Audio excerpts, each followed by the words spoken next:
Hello students, आज हम लोग शुरू करेंगे एक नया सब्जेक्ट जो कि बहुत ही इंटरेस्टिंग सब्जेक्ट है। That is the reinforced cement concrete structures. Reinforced cement concrete structures, जिसको हम लोग शॉर्टकट में शॉर्ट फॉर्म में बोलते हैं आरसीसी स्ट्रक्चर्स, या फिर इसको एक और नाम से जाना जाता है design of concrete structures.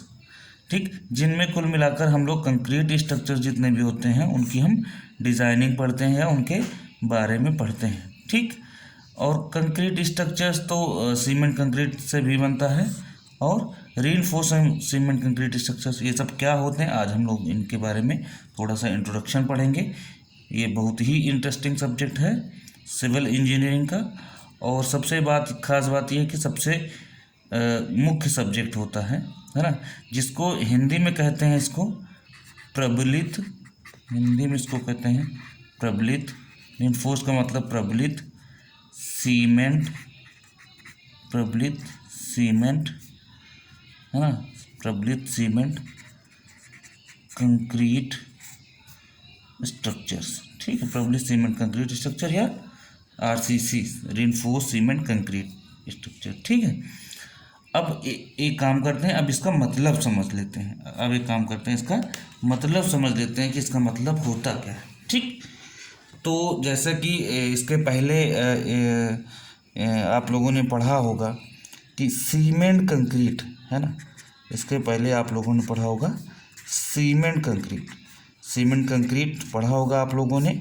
Cement, अगर केवल सीमेंट की बात की जाए तो आप लोगों ने बिल्डिंग मटेरियल सब्जेक्ट है उसमें आप लोगों ने पढ़ा होगा। कंक्रीट की बात की जाए तो कंक्रीट टेक्नोलॉजी में भी पढ़ा होगा, और कंक्रीट बिल्डिंग मटेरियल में भी पढ़ा होगा। तो सीमेंट भी एक बिल्डिंग मटेरियल ही होता है, कंक्रीट भी बिल्डिंग मटेरियल ही है ना। और देखा जाए तो इसका सब्जेक्ट का नाम क्या है, reinforced cement concrete. Reinforced cement concrete. ठीक, तो रीइंफोर्समेंट होता है, रीइंफोर्समेंट का मतलब होता है प्रबलित करना। प्रबलित का मतलब साफ साफ होता है कि और स्ट्रेंथ प्रोवाइड करना, मतलब कि किसी चीज़ को और मजबूत बनाना। जैसे कि सीमेंट कंक्रीट जो होता है उसको और ज़्यादा मजबूत बनाना हो तो उसको हम बोलेंगे रीइंफोर्स्ड सीमेंट कंक्रीट। अगर हम और मजबूत बना दें तो यही कहलाएगा रीइंफोर्स्ड सीमेंट कंक्रीट। अब बात आती है कि जब तक रीइंफोर्समेंट नहीं हुआ है तब तक हम क्या बोलते हैं, तो विदाउट रीइंफोर्समेंट है ना, विदाउट रीइंफोर्समेंट, रीइंफोर्समेंट मतलब जब तक हम लोगों ने कोई भी रीइंफोर्समेंट नहीं किया है तो ये सीमेंट कंक्रीट कहलाता है पीसीसी। एक आरसीसी होता है, एक पीसीसी। पीसीसी का मतलब plane cement concrete, plane cement concrete मतलब सादी, जिसमें कोई रीइंफोर्समेंट ना होगा, सादी सीमेंट कंक्रीट। ठीक, ओके। अब रीइंफोर्स्ड सीमेंट कंक्रीट आरसीसी और पीसीसी में अंतर क्या है। ठीक, तो आरसीसी का मतलब हुआ सीमेंट कंक्रीट, ऐसी सीमेंट कंक्रीट जिसमें रीइंफोर्समेंट हुआ हो।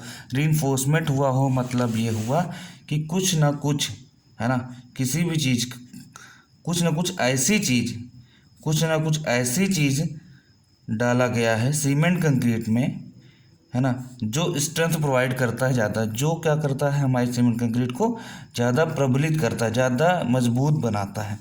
अब बात आती है कि रीइंफोर्स करेंगे, ठीक है, किसकी मदद से रीइंफोर्स करते हैं, रीइंफोर्समेंट बार्स प्रोवाइड करते हैं, जिसको हम लोग क्या कहते हैं, स्टील बार्स बोलते हैं, है ना। आपने देखा होगा, जिसको हम हिंदी में क्या कहते हैं, सरिया। जैसे घर बनवाते हैं, पुल बनवाते हैं, कुछ भी कंस्ट्रक्शन होता है तो आपने देखा होगा सरिया यूज होता है ना। तो क्यों यूज होता है, अच्छा पीसीसी तो ठीक था, प्लेन सीमेंट कंक्रीट, तो क्यों आरसीसी की ज़रूरत क्यों पड़ी, है ना। आरसीसी की ज़रूरत क्यों पड़ी, ऑब्जेक्ट क्या है, उद्देश्य क्या है ना, रीइंफोर्समेंट का उद्देश्य क्या है, भाई आरसीसी की ज़रूरत पड़ी क्यों? ठीक, तो ध्यान से देखिएगा, समझिए। सीमेंट कंक्रीट जो है, मेन पर्पज ही है, सीमेंट कंक्रीट जो है वो हमारा, सीमेंट कंक्रीट जो है, जो कंक्रीट होता है हमारा, वो मजबूत होता है, वो स्ट्रेंथ अच्छी उसकी होती है, किसमें? कंप्रेसिव स्ट्रेंथ उसकी बहुत अच्छी होती है ना। जो कंक्रीट होती है उसके पास कंप्रेसिव स्ट्रेंथ बहुत ही बढ़िया होती है। इसीलिए केवल ऐसे स्ट्रक्चर्स जहाँ पे केवल कंप्रेसिव स्ट्रेंथ की ज़रूरत पड़ती है ना, वहाँ पे हम सीमेंट कंक्रीट यूज़ कर लेते हैं, नॉर्मली सीमेंट कंक्रीट यूज़ कर लेते हैं। लेकिन जहाँ पर हमें टेंसाइल स्ट्रेंथ की ज़रूरत भी पड़ती है, आप लोगों ने टेंसाइल स्ट्रेंथ और कंप्रेसिव स्ट्रेंथ के बारे में पढ़ रखा होगा, है ना। तो टेंसाइल स्ट्रेंथ की जहाँ ज़रूरत पड़ती है, तो एक ऐसा कोई मटेरियल, ऐसा कोई चीज़ भाई इस चीज़ में मिलाया जाए जो क्या करे, टेंसाइल स्ट्रेंथ को भी हैंडल कर सके। तो ऐसा क्या चीज़ मिलाया जाए जो टेंसाइल स्ट्रेंथ को हैंडल कर सके? ठीक, तो टेंसाइल स्ट्रेंथ को हैंडल करने के लिए, टेंसाइल स्ट्रेंथ को हैंडल करने के लिए क्या प्रोवाइड किया जाता है? स्टील बार्स प्रोवाइड किया जाता है। ठीक, तो स्टील बार्स प्रोवाइड किए जाते हैं, ठीक, और प्लस सीमेंट कंक्रीट तो है ही है। कुल मिला के अगर स्टील बार्स को ही हम क्या कह रहे हैं कि रीइंफोर्समेंट हो जाए, रीइंफोर्समेंट, है ना, या रीइंफोर्स्ड बार्स, ठीक, सीमेंट कंक्रीट में ऐड कर दिया जाए तो किसके बराबर हो जाएगा? क्या बन जाएगा? आरसीसी। कुल मिलाकर सीमेंट कंक्रीट है, उसमें हमने रिइंफोर्समेंट बार मिला दिया, रिइंफोर्स बार ऐड कर दें जिसको हम सरिया कहते हैं। तो सीमेंट कंक्रीट में अगर हम सरिया मिला देंगे तो वो आरसीसी स्ट्रक्चर, है ना, आरसीसी कहलाएगा, और नहीं तो उसके पहले क्या कहलाएगा? PCC, plane cement concrete. ठीक है, अब मुद्दे की बात ये है कि हम इसको क्यों प्रोवाइड करते हैं? तो क्यों प्रोवाइड करते हैं? टेंसाइल स्ट्रेंथ के लिए। ठीक, जहाँ पे टेंसाइल स्ट्रेंथ की जरूरत नहीं पड़ती वहाँ पे केवल हमारा कंक्रीट यूज हो जाता है। अब बात ये आती है कि वाई स्टील बार्स, क्यों केवल स्टील बार्स ही क्यों प्रोवाइड करते हैं? भाई स्टील बार्स ही क्यों प्रोवाइड करते हैं? कोई और मटेरियल यूज़ कर लें, एल्युमिनियम यूज़ कर लें, कुछ भी यूज़ कर सकते हैं, क्यों स्टील बार्स ही प्रोवाइड करते हैं? तो इसके बहुत से कारण हैं। मेन कारण आप सुनिए, बहुत ज़रूरी है। एक तो ये कि ये एक इंजीनियर को ये भी देखना होता है कि चीप एंड बेस्ट होना चाहिए ना मटेरियल। तो एक तो ये चीप होता है, सस्ता, ठीक। दूसरा ये कि ये मटेरियल ऐसा है जो क्या हो, अब ऐसा नहीं है मटेरियल होना चाहिए कि अवेलेबल ही ना हो, तो ये मटेरियल कैसा है? इजीली अवेलेबल भी हो जाता है, ठीक। ये मटेरियल ऐसा इजीली अवेलेबल भी हो जाता है। ये मटेरियल ऐसा है कि बेस्ट बॉन्डिंग भी इसकी हो जाती है, बेस्ट बॉन्डिंग भी हो जाती है किसके साथ? किसके साथ? सीमेंट कंक्रीट के साथ इसकी बॉन्डिंग भी बढ़िया बन जाती है, और मटेरियल की नहीं बन पाती उतनी अच्छी बॉन्डिंग। और बेटर टेंसाइल स्ट्रेंथ, है ना, better tensile strength than other material, better tensile strength जो हमें चाहिए ही होगा। मेन रीज़न तो हमारा यही हो जाता है, ठीक। और एक सबसे बड़ा रीज़न यह है, सबसे बड़ा रीज़न यह है कि थर्मल कोफिशिएंट, है ना, ऑफ एक्सपेंशन। आपने पढ़ा होगा है बहुत पहले, ऊष्मीय प्रसार गुणांक, है ना, ऊष्मीय प्रसार गुणांक, ये फिजिक्स में पढ़ा होगा, ऊष्मीय प्रसार गुणांक। ऊष्मीय प्रसार गुणांक क्या होता है? ऊष्मीय प्रसार गुणांक, जिसको हम लोग अल्फा से लिखते थे पहले, है ना, ये क्या होता है, ये स्टील का अल्फा स्टील लगभग बराबर ही होता है अल्फा कंक्रीट के। मीन्स कि मेन मुद्दा ये है, इसीलिए हम स्टील बार यूज करते हैं, क्योंकि आपको पता है कि जब सीमेंट कंक्रीट का मसाला बनेगा, मिक्सचर तैयार होगा, मिक्सचर मशीन में जब सीमेंट कंक्रीट डाला जाएगा, उसके बाद जब आप देखते हैं जब भी कभी छत पड़ती है तो जो मसाला हमारा सीमेंट मिक्सचर तैयार होता है सीमेंट कंक्रीट का, तो उसके बाद अगर हम स्टील प्रोवाइड करते हैं तो जब गर्मी पड़ेगी खूब ज़्यादा, टेम्परेचर ज़्यादा होगा, तो क्या होगा, स्टील एक्सपेंड करेगा। जितना स्टील एक्सपेंड करेगा लगभग उतना ही कंक्रीट एक्सपेंड करेगा। ठीक, बॉन्डिंग बनी हुई है, इमेजिन करिए कि बॉन्डिंग बनी हुई है, छत पड़ी हुई है और थोड़ा सा सीमेंट कंक्रीट एक्सपेंड कर रहा है तो थोड़ा सा उतना ही स्टील एक्सपेंड करेगा। लेकिन और अगर इसमें कुछ दिक्कत हो कि स्टील जो है ज़्यादा एक्सपेंड कर रहा है कंक्रीट से, तो प्रॉब्लम होगी। तो क्या हो जाएगा, अगर ऐसा नहीं हुआ, if alpha steel is not equal to alpha concrete, तो क्या होगा, क्या क्रैक पड़ जाएगा, जाहिर सी बात है। क्या होगा, बिल्डिंग में, स्ट्रक्चर में क्रैक पड़ जाएगा, क्योंकि भाई कंक्रीट अगर पहले फेल कर रहा है ना, तो भी क्रैक पड़ेगा। स्टील अगर पहले फेल कर रहा है तो भी क्रैक पड़ेगा। अब वो तो देखना पड़ेगा कि वहाँ पे प्रॉब्लम क्या आ रही है। इसीलिए स्टील बार प्रोवाइड करते हैं। खास रीजन, बेसिक रीजन यही है कि स्टील का कोफिशिएंट क्या होता है, थर्मल कोफिशिएंट ऑफ एक्सपेंशन, ऊष्मीय प्रसार गुणांक कंक्रीट के, है ना, ऊष्मीय प्रसार गुणांक के लगभग बराबर होता है। ठीक, और दूसरी चीज़ ये कि उसकी टेंसाइल स्ट्रेंथ बढ़िया होती। ठीक, तो ये दो मेन चीज़ है। बाकी हाँ, कोरोजिव भी नहीं होता है ना, एक रीज़न और हो गया नॉन कोरोजिव। नॉन कोरोजिव मतलब जंग नहीं लगता ज़्यादा स्टील में। ठीक, अब बात आती है कि जिस सरिया की हम बात कर रहे हैं उसकी थोड़ी सी बात कर लेते हैं, स्टील बार्स की। ठीक, स्टील बार्स की अगर हम बात करें तो स्टील बार्स बनते किस चीज़ के हैं, तो आपको पता है किसका किसका मिक्सचर होता है, आयरन, है ना, किसका किसका मिक्सचर होता है, आयरन, जिसको हम किससे लिखते हैं, Fe से, केमिस्ट्री में पढ़ा होगा। ठीक है, iron plus nickel plus chromium, है ना, कार्बन, है ना, सब चीज़ का मिक्सचर होता है। टंगस्टन होता है, मैग्नीज होता है, टंगस्टन मैग्नीज Mn से लिखते हैं। ठीक है, ठीक, तो सल्फर भी होता है। अदर्स करके आप क्या कर सकते हैं, छोड़ सकते हैं। ठीक, होता क्या है, लगभग अप्रॉक्सीमेट 96% आयरन होता है। ठीक, कार्बन होता है लगभग 0.0, ठीक है, 0.02% से लेके 2% तक। ठीक, 2.11% तक होता है। इतना परसेंट में निकालेंगे तो 0.0002 आएगा लगभग, ऐसे करके, है ना। परसेंटेज आप निकालने की जरूरत नहीं है, बस इतना जानिए कि किस किस चीज़ से मिलके हमारा स्टील बार्स बनता है।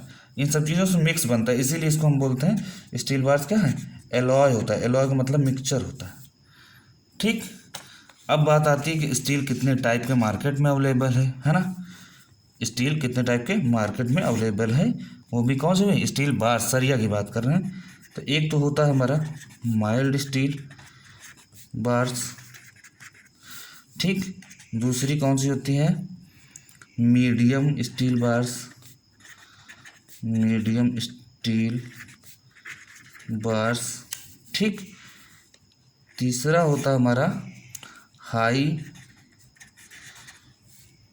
टेंसाइल स्ट्रेंथ, जिसकी टेंसाइल स्ट्रेंथ कितना हो, बहुत ज़्यादा हो।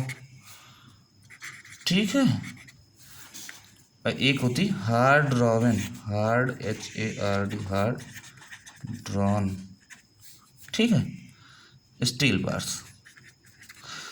अब माइल्ड स्टील बार्स, जाहिर सी बात है, माइल्ड स्टील बार्स जो है भाई आयरन ज़्यादातर है, जिसको हम रिप्रेजेंट करेंगे, ऐसे लिखते हैं Fe 250, अभी बताता हूँ Fe250 क्या है। इसको लिखते हैं Fe415, है ना। एक होता है HYSD बार, है ना। अभी हम इसको भी आगे पढ़ लेते हैं। तो आगे पढ़ते हैं, आगे देखते हैं कि क्या है ये सब, है ना।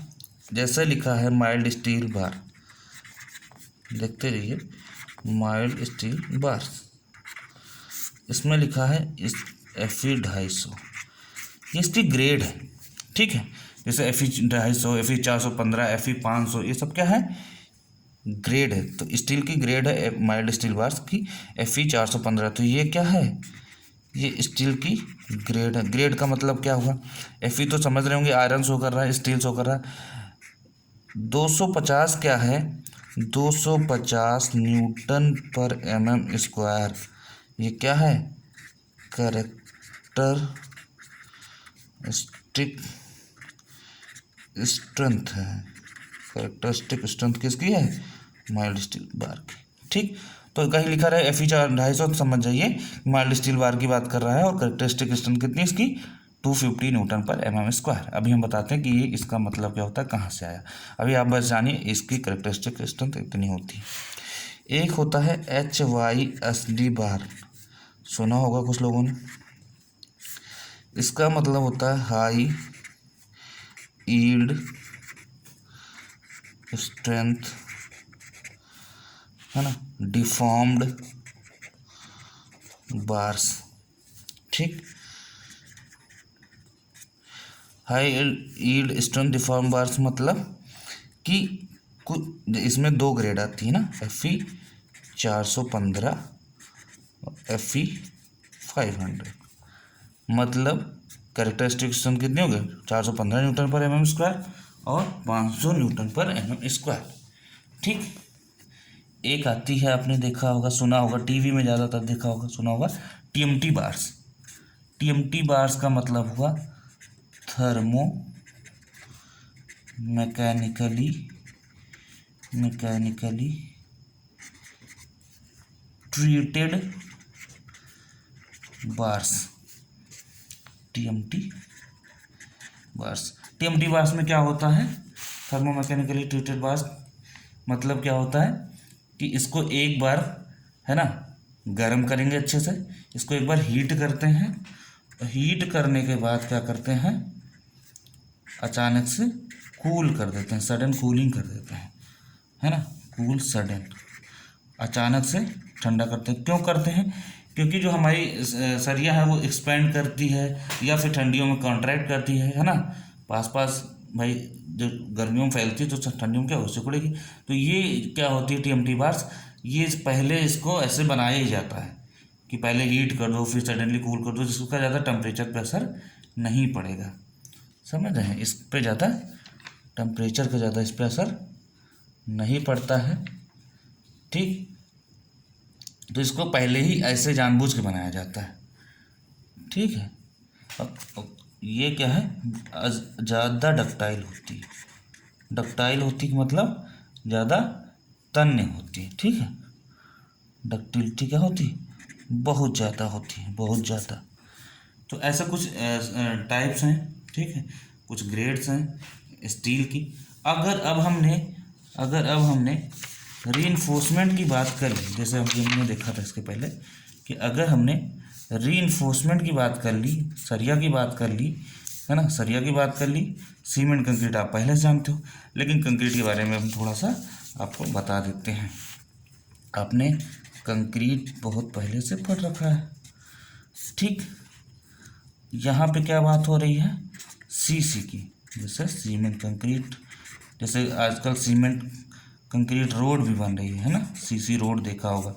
हाँ, CC रोड में, है ना, कहीं कहीं पे स्टील बार्स होता भी, प्रोवाइड भी किया जाता है और कहीं कहीं पे नहीं भी किया जाता, लेकिन वो बार्स के रूप में नहीं प्रोवाइड किया जाता, हल्का सा वायर प्रोवाइड डालते हैं, इसीलिए उसको मान के चलते कि उसमें सरिया नहीं पड़ी हुई है ना।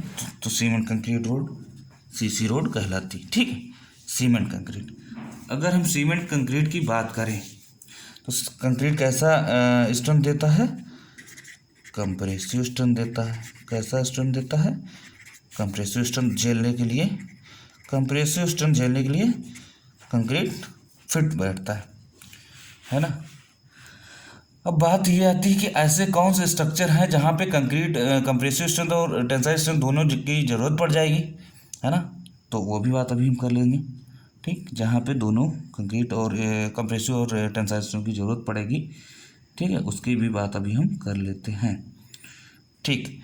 अब बात ये आती है कि सीमेंट कंक्रीट में कौन कौन से मटेरियल होते हैं। तो पहला सीमेंट, भाई पहला सीमेंट, मिक्सचर मशीन आती है तो देखते हो क्या क्या मिलाते हैं उसमें, कुछ बोरी सीमेंट रहता है, फिर क्या रहेगा, कंक्रीट। अब कंक्रीट में, है ना, आपने देखा कंक्रीट को ही हम क्या लिख सकते हैं, देखो पहले एक मिनट, सीमेंट हो गया, अब फाइन एग्रीगेट लिखते हैं, फाइन एग्रीगेट, ठीक। फाइन एग्रीगेट का मतलब क्या हुआ, हाँ, पतली बालू, हाँ, ठीक है, जो सैंड होता है वही, है ना, पतला मिलावा, मिलावा बोल सकते हो हिंदी में, ठीक है। और एक कोर्स एग्रीगेट, कोर्स एग्रीगेट, ठीक। फिर क्या मिलाएंगे, वाटर मिलाएंगे, पानी मिलाएंगे, और एक एडमिक्सचर होता है, जैसे सीमेंट में जिप्सम वगैरह मिलाते हैं वैसे ही, ठीक। तो इतनी चीज़ें मिलाते हैं सीमेंट कंक्रीट बनाने के लिए, है ना। मिक्सचर, जब मिक्सचर मशीन में सीमेंट कंक्रीट ये सब डालते हैं तभी तो सीमेंट कंक्रीट बन के तैयार होता है, ठीक। फाइन एग्रीगेट का मतलब हम मान लेते हैं हमने सैंड मिला दिया, ठीक। कोर्स एग्रीगेट में हम क्या लिख देंगे, वो जो पत्थर की रोड़ी होती है ना, पत्थर की रोड़ी वो मिला देंगे, बजरी जिसको बोलते हैं, है ना। वाटर मिलाएंगे, पानी और एडमिक्सचर्स मिलाएंगे, इतनी चीज़ें मिलाएंगे तो क्या बन जाएगा, हमारा सीमेंट कंक्रीट तैयार हो जाएगा। तो देखा जाए तो हमने रिइंफोर्समेंट सरिया पढ़ लिया और सीमेंट कंक्रीट दोनों उसके पढ़ लिया, इसके दोनों बारे में दोनों हो गया। अब बात आती है कि ये जो कंप्रेसिव स्ट्रेंथ है ना, कंप्रेसिव स्ट्रेंथ है, टेंसाइल स्ट्रेंथ के बारे में तो पढ़ लिया, कंप्रेसिव स्ट्रेंथ है ना, ऑफ कंक्रीट, ये कैसे निकालेंगे, ये है क्या, ठीक, या कह सकते हैं, और इसी को grades of concrete, grades of concrete, ये कहाँ से पता चलेगा। देखिए इतना जो अभी हम लोगों ने पढ़ा है ना, कंक्रीट के रिइंफोर्समेंट की बात हो रही है, तो एक चीज़ तो समझ लीजिए कि एक हमारे पास कोड बहुत ज़रूरी होना चाहिए, एग्ज़ाम में अलाउड भी होता है, IS 456/2000, ये कोड का नाम है। इसको अच्छे से हम फिर से बता दे रहे हैं, इस पेज पे भी बता दे रहे हैं, ठीक है। IS इंडियन स्टैंडर्ड 456/456/2000, ये कोड डाउनलोड कर लीजिएगा या हम अभी सेंड कर देंगे आपको, ठीक है, सभी लोगों को दे देंगे। IS 456/2000 ये क्या है, कंक्रीट के लिए कोड है, ठीक। BIS ऑफिस होता है, ब्यूरो ऑफ इंडियन स्टैंडर्ड, है ना, वहाँ से इंडियन स्टैंडर्ड कोड है, ठीक। RCC के लिए ये कोड है, ठीक। यही कोड पहले किस नाम से था, तो पहले अभी रिवाइज हुआ 2000 में, IS 456/1978 पहले चलता था, ये ओल्ड था, पुराना था, अब ये लागू नहीं है, ये रिवाइज हुआ सन 2000 में, ठीक। तो अब ये ख़त्म हो गया। ये डिज़ाइनिंग जितनी भी होती है, जितने भी हमारे बीम, कॉलम और क्या आपका स्लैब, जितनी भी चीज़ें डिज़ाइन होती हैं, RCC स्ट्रक्चर जितने भी तैयार होते हैं, वो इसी के बेस पे जो इसमें फार्मूला लिखा है, उसी फार्मूले को, जो इसमें चीज़ें लिखी हैं, कुछ चीज़ें निर्धारित की गई हैं कि इतना होना चाहिए, इससे ज़्यादा आप नहीं ले सकते, तो इसमें जो चीज़ें लिखी हुई हैं वही ग्रेड, वही सारी चीज़ें, है ना, माननी पड़ेगी, वही सारी चीज़ें हम लोग लेके चलेंगे, ठीक। ओके, तो इसके हिसाब से कौन कौन से ग्रेड हैं कंक्रीट के, ठीक, तो वो देख लेते हैं, ठीक। तो ग्रेड्स ऑफ कंक्रीट कौन कौन से हैं, या कंक्रीट कितने टाइप के हैं, तो अकॉर्डिंग टू, है ना, इसके अनुसार according to according to IS 456/2000, मतलब 456/2000 के अनुसार। अकॉर्डिंग का मतलब होता है अनुसार। ठीक, 3 तरीके की कंक्रीट होती है। एक तो ऑर्डिनरी कंक्रीट, जिसको हम कहते हैं साधारण कंक्रीट। क्या कहते हैं? साधारण कंक्रीट। ठीक, साधारण कंक्रीट में क्या होता है, M10 से लेकर, है ना, M10 हो गया, M15 हो गया, M20 हो गया, ये 3 किस में आते हैं? साधारण कंक्रीट में। ठीक, अभी मैं बताता हूँ ये सब है क्या। ठीक है, फिर आती है स्टैंडर्ड कंक्रीट। स्टैंडर्ड कंक्रीट ये आता है आपका M25, M30, M35, M40, ठीक है, M45, M50, 5-5 करके, और M55। ठीक, नेक्स्ट है तीसरा, वो है high strength concrete. High strength, इसकी बहुत ही ज़्यादा स्ट्रेंथ होती है। High strength concrete, compressive strength बहुत ज़्यादा होगी, तो जाहिर सी बात है कहाँ से कहाँ तक, M55 तक हो गया था, M60, है ना, M65, M70, M75, then M80, मतलब M60 से लेके M80 तक क्या होगा? High strength concrete. अब बात आती है कि M है क्या, तो M मतलब होता है मिक्स। मिक्स, है ना, कितना सीमेंट, कितने, जैसे देखा नहीं कि कितने तसला सीमेंट यूज़ किया जाता है, कितने तसला मोरंग, कितने से, है ना, जिसको आप बालू भी बोलते हो, और कितने तसला कंक्रीट, वैसे ही। तो M फॉर मिक्स। अब जैसे मान लीजिए कि M20 है, M20